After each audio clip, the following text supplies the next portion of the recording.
మొదటగా అమ్మవారిని శ్రీచక్రాన్ని మనం అర్చించాలి.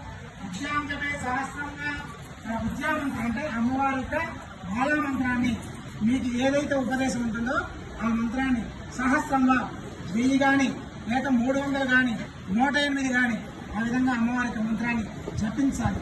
జపించిన తర్వాత ఈ సహస్రనామ స్తోత్రాన్ని పఠించమని పారాయణ చేయమని రహస్యనామ సహస్రం ఇదం పశ్చాత్ పఠే మధ్య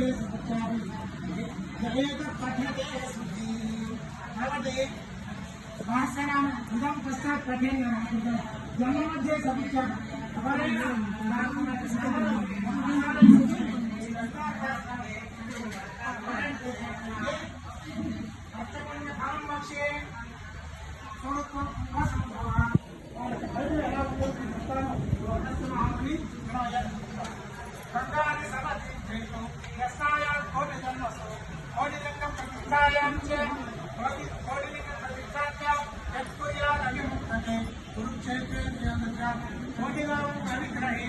కాబట్టి ఈ యొక్క ఉన్నమధ్యలో ఎవరైనా ఒకసారి కనుక సహస్రనామ స్తోత్రాన్ని పఠనం చేశారంటే చక్కగా పారాయణ చేశారంటే వాళ్ళు సంగాది సర్వతీర్థాలలో స్నానం చేసి ఎప్పుడు కోటి జన్మలలో గంగాది సర్వతీర్థాలలో స్నానం చేసి ఏ ఫలితం వస్తుందో, ఎవరైతే కోటి లింగములను ప్రతిష్ఠ చేస్తే ఏ ఫలితం వస్తుందో అవిముక్తిగా ఎక్కడ లింగపతిష్టం ఎక్కడ అవిముక్త అంటే వారణాసి.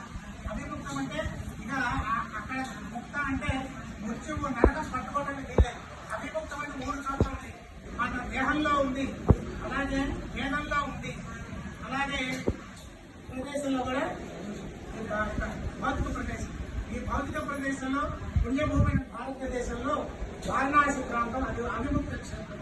కాబట్టి అక్కడ ఎవరైతే త్యాగం చేస్తారో, దేహత్యాగం చేస్తారో వారికి ఇక నరకం అనేది లేదు. అంటే ముక్తి అంటే విడబడడం.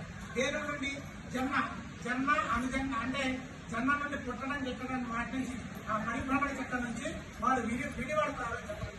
కాబట్టి అటువంటి అది